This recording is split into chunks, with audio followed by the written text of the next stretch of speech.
we need to talk about Dawntrail.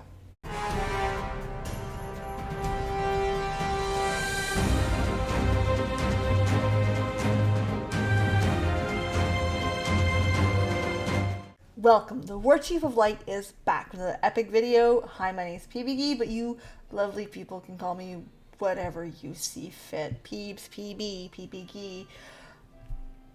We're good. We're good, totally. And we need to talk about Dawntrail. So this video is my review, and it's going to be full of spoilers, okay? So if you didn't play it, this isn't the one to watch. I may release one later that is spoil-free, but this one, full. Packed, loaded. We're discussing it because Twitter hates it. People have strong feelings about it. And people have lost their minds. So, 3 things. 1, we're going to review this baby. We're going to go through the good, the bad, the ugly. You know what we're going to do. 2, this is your second spoiler warning, your last spoiler warning. We're getting into it, okay? So, and 3, we divided this video in 2 parts. With Dawntrail, can't imagine why. So this expansion is divided into a very, very clear start and end, and a very, very clear start and end again. Okay, now this has never been done before.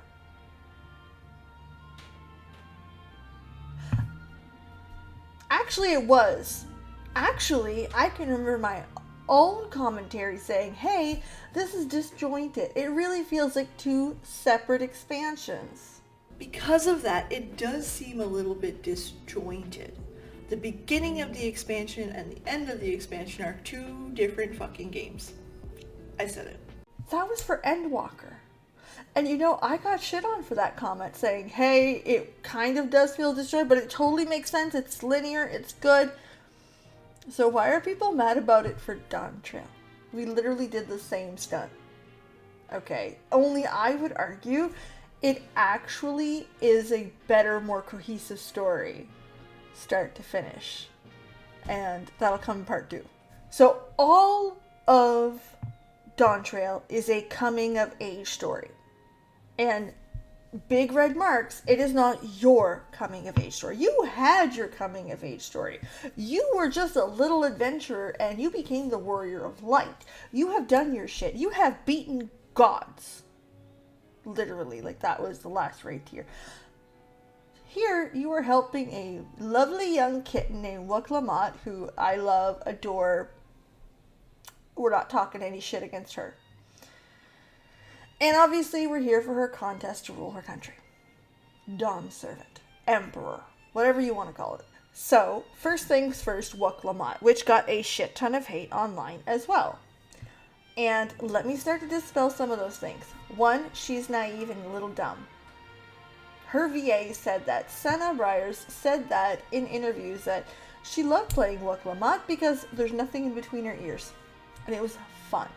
It's also how the director wanted to portray her. Remember, Wuk-Lamat is what? Young. She's your young Alfie now, before he did and learned everything. She is young, naive, a little silly, a little sheltered, and has not seen the world. And that is intentional. Okay? That is part of her coming of age story, and that's not something to dismiss. So it's done that way on purpose. I don't think a lot of people caught that, right? That is an intentional performance. As for the pacing, that's the other big complaint. And I'm going to tell you, I agree. I agree wholeheartedly. The pacing of this first half is slow. Very, very slow. There's a lot of cutscenes that are not voiced. And yes, somebody did the math, and there's as many voiced cutscenes in this expansion as the last. There's just more cutscenes. Which, on paper, sounds okay, but let's be honest here. It's 2024. There's no reason any cutscenes shouldn't be voiced at this time. And we know they had a budget to boot, so it's not because they didn't have the money, right? I honestly think having those other ones voiced would have brought that pacing complaint down a bit. I'm also going to say something a little controversial. You don't have to agree with this one at all. I think we need more fetch quests and more kill shit quests. Especially in the first half where it's very monologue heavy, it's very story heavy, and a lot of the story's not exciting, right? You're not at the edge of your seat waiting for the next thing to happen like the second half, which again, there's nothing wrong with. But players need to do something. They can't just sit back and watch and, like, wait for the comeuppance. I honestly think you should go clear the fields of monster number A. I think that would have been better. Or, this is the controversial part you may not like, what if we slowed the experience that you gained from the quests? Or it required you to do a couple fates, maybe another dungeon.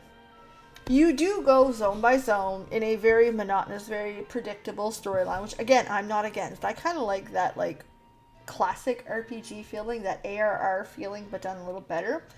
I like that world building, and it really felt nostalgic, actually, doing these quests with the storyline that was given. Eventually, you deal with a guy who is comically bad, like comic book villain bad, okay? Over the top. It's to the point where even as I was dealing with Bakul Jaja, I was like, this is just silly. He's just silly. It's stupid. And I liked that, right? Obviously, you could also tell there was obviously something more and obviously silly. To be fair, I didn't think it would be that fucked up. I'm gonna put a word on the screen, read the word on the screen. I'm not saying it. I like monetization just like everybody else. So, word on the screen. Man. So, a little fucked up, but we made it. And eventually she ends up on the throne as predicted, with Kona by her side, as predicted. It was fine. It was alright. It was a cute little story. It was sweet. It was straightforward. One thing that I have to say, this is very nostalgic feeling. If the expansion would have finished there, this would have been an okay expansion. It would have been above ARR, probably down there somewhere. And that's not a bad expansion. Again, we got lots of great story. It's simple, it's concise.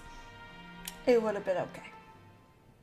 World breaking? No, but okay. You know what?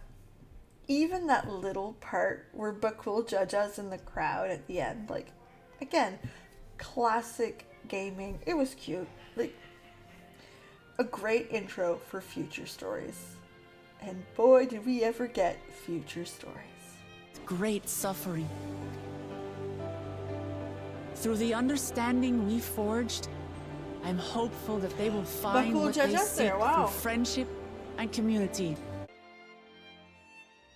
I was warned that the second half was going to be something else.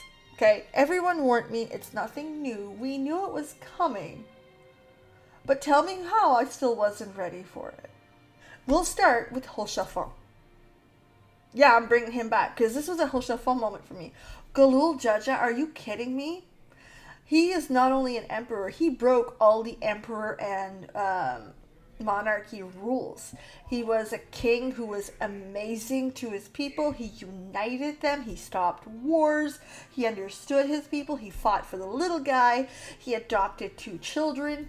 He raised them like his own. He loved them all equally, including his own. Even included them in the line of succession, which is unheard of in monarchy. And knew that his kids needed help. He went out and got it. He set up a trial to be able to teach them more. I don't know what the fuck they were trying to do, but it was mean. Again, like Hoshalfon, I walked into that being like, he's my cheerleader. I love this man. It's fantastic. The reveal that the second head had passed away got lost really fast. Because one, nobody grieved him.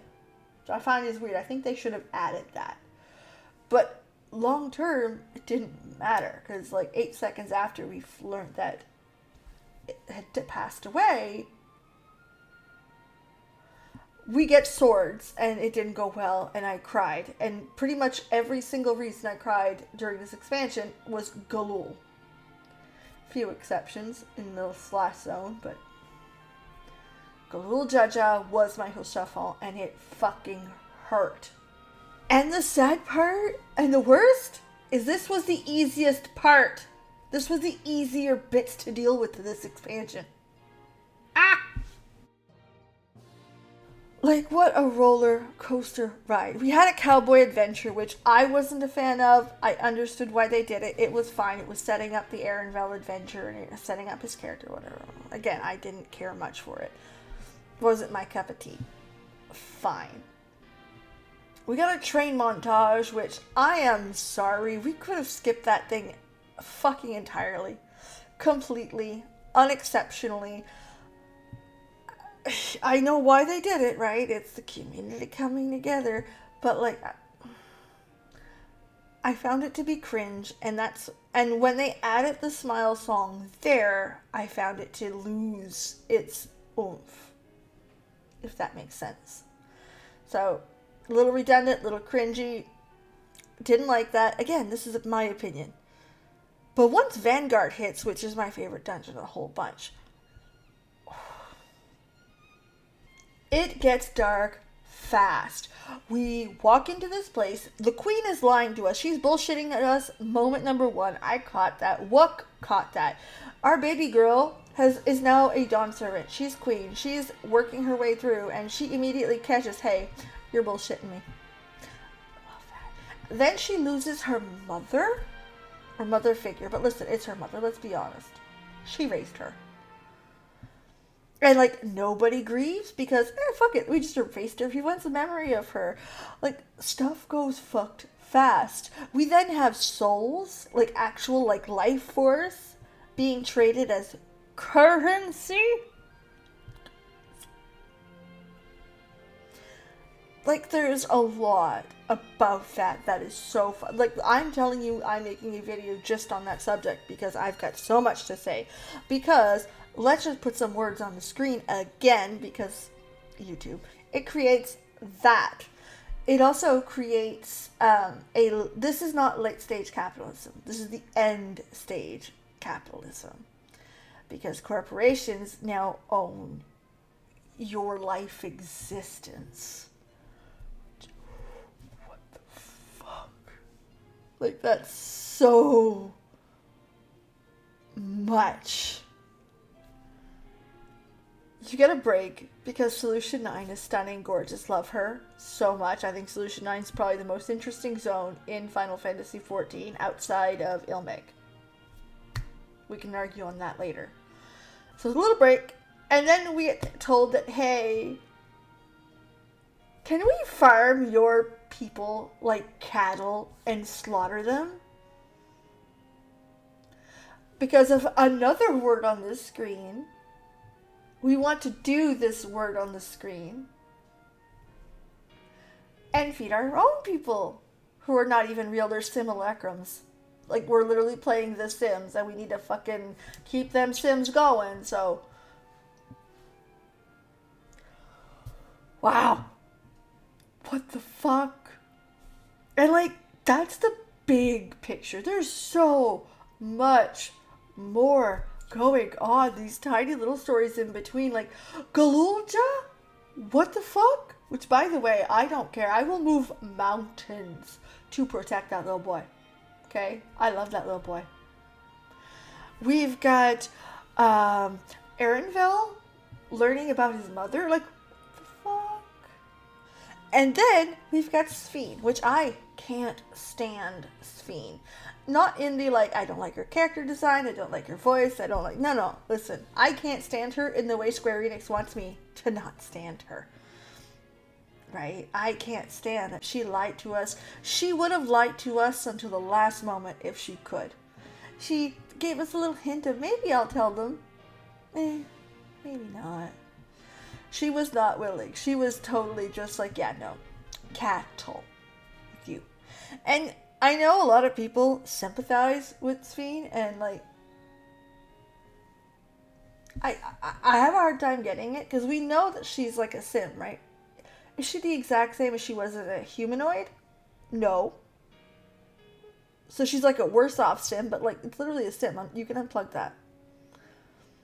If your computer has AI, like, you can just Like, I'm telling you, the second half of this expansion has so much.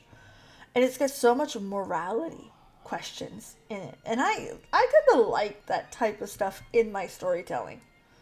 But what's important to talk about here is a larger theme that I think some people missed, okay? Let's go back to Endwalker. We fought despair, okay? Sphene is fighting grief. Two very raw, terrible emotions that were given to us by Hydaelyn. Okay, let's be real. Grief was not a thing with the Ascians. They would leave when they were ready and come back. They were eternal. They didn't have to deal with that. These are feelings Hydaelyn gave us. And we went through Endwalker, learned about it, and in Endwalker, the point was for us to adapt and show the lessons that Hydaelyn gave us.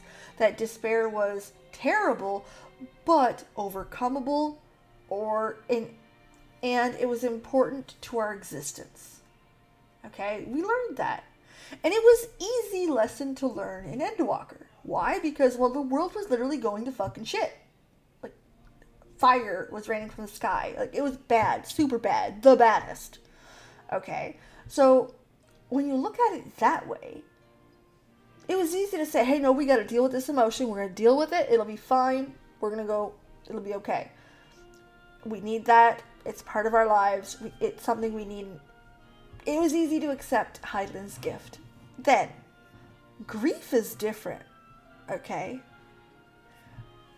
In Dawntrail, we need to look at Hydaelyn's lesson and apply it to a people that have never felt it.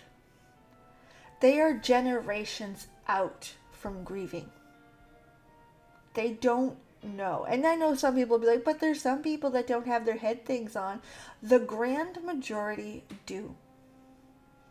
The grand majority will never feel a feeling like grief if everything was to stay as it was supposed to.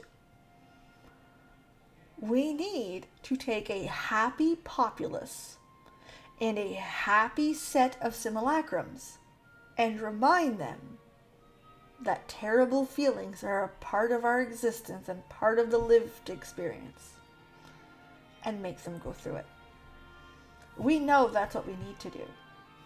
Obviously, like, again, that's not the debate. And even the simulacrums tell you, hey, yes, please do that. Which I think helps with it. It's fucking hard. And we get lessons right up until the very end of what they're going through. Whether it's Wuk-Lamat's mom, whether it's Arenville's mother, Kryle's parents. Which, by the way, side note, the demographic for this game is mid-30s, 30s, and up. There's a solid chance you've experienced some of this grief before. So that means that not only did you have to deal with grief as an emotion for everybody else, when you hit the scenario that hit you in the feels, you had to re-experience your own grief. And you can tell when I hit mine. You can tell when I hit that scenario that hit so close to home. Little lighter note, it all ends with a big glorious moment from an axe from Wuk-Lamat, Dawn's servant, coming through and laying that in. And people were mad. I don't know what to tell you. Like, did we play the same expansion? Not only did we deal with Hydaelyn's lesson here, the entire expansion is Wuk-Lamat's story, Wuk-Lamat's coming of age. First half, hey, we teach her, she taught, she learned, she became. Then, just like us with Hydaelyn's lessons, she's now taking our lessons. She's learned from us. And she's like, no, 1, I ain't gonna trust everybody. 2, I'm gonna help my people no matter what. 3, I won't let Sphene go through with this. She learned. That axe is a love letter to you. She helps you. The student becomes the master, which again is the fucking point. Everything happened the way it was supposed to. Again, that ending, that conclusion feels good because that's how it was supposed to end. That's what a coming of age story is. Someone said this in my Discord, and I agree wholeheartedly.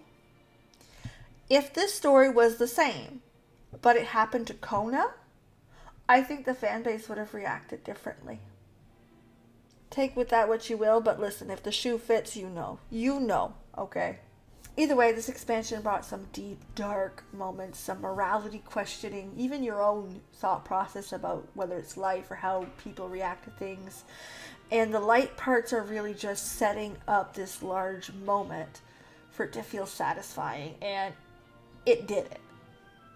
I'm sorry, it did it. Is it perfect? No. Pacing was shit. Listen, we're honest about that. But it was also bad in the second half. That's the other part people forgot. It is bad in the second half, hi puppy. It is bad in the second half because it was too fast. We didn't have time to breathe between the large shock of morality in every single moment. So yeah, it was off on both sides of the spectrum. The voice acting was lacking. Listen, it's 2024. I'm sorry. I love the game. It's not going to ever tell me, oh no, it's shit because. That's not true. But it should have all been voiced. I'm sorry. I'm going to be on that side. Galulja deserved more. He should have got a cookie. He should have got a pedestal. That little boy deserves everything. Other than that, I'm going to tell you, this expansion ranks the top 3 for me. And depending on the day, top 2. Yeah, I might even rank this higher than Endwalker, depending on the topic at hand. It's really good. It goes deep, and it makes you think. Which honestly is why I like Star Trek. So how did you guys fare with Dawntrail? What do you think? Did you guys go into this spiral like I did? Let me know.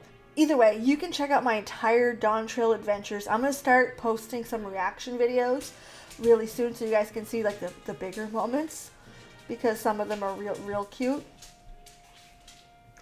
Either way, you can watch it from start to end. It's right here on this channel in the live streams, and they're marked MSQ so you can find them easily.